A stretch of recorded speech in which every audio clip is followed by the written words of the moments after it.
Meet Jackie. She's a 7-year-old girl living in the West African country of Liberia. She likes school and jumping rope. And like too many Liberian women and girls, she's a victim of rape.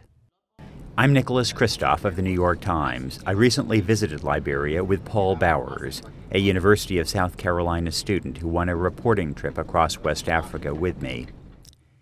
There's a growing appreciation that sexual violence occurs in many conflicts.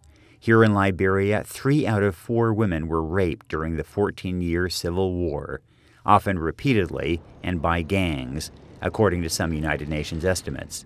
Fighting stopped in 2003, but the terrifying lesson of Liberia is that even after peace arrives, rape persists. And no one we spoke to could tell us exactly why. After the war, those are things that you expect.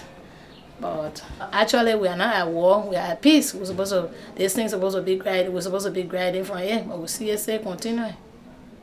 What is striking here is that the victims aren't just women or teenagers, but often very young girls.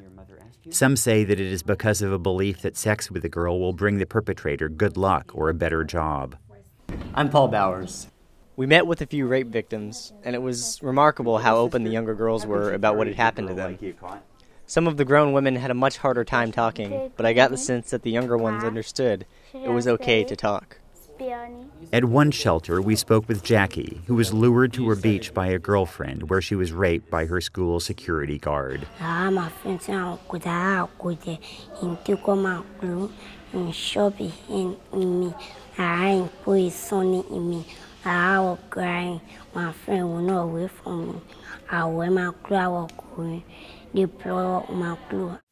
When she began bleeding, he ran off.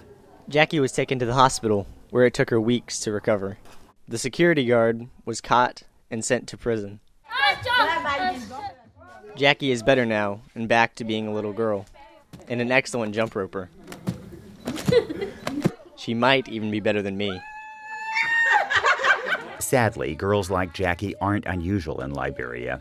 Doctors Without Borders reports that during the first 4 months of this year, over half of the new sexual violence cases involve children younger than 12.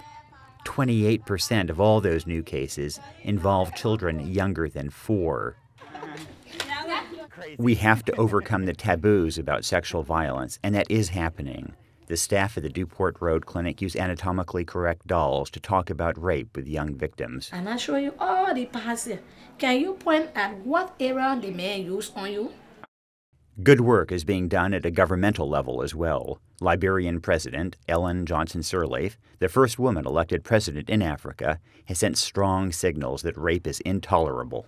Aid groups like the Carter Center are working to promote the rule of law and send the rapists to prison. Maybe the greatest reassurance comes from Jackie herself. She told us that she wants to build shelters for every victim of sexual abuse. And then she told us in what capacity she plans to do that. I'll be president for Liberia. In Monrovia, Liberia, for the New York Times, I'm Kristof. And I'm Paul Bowers.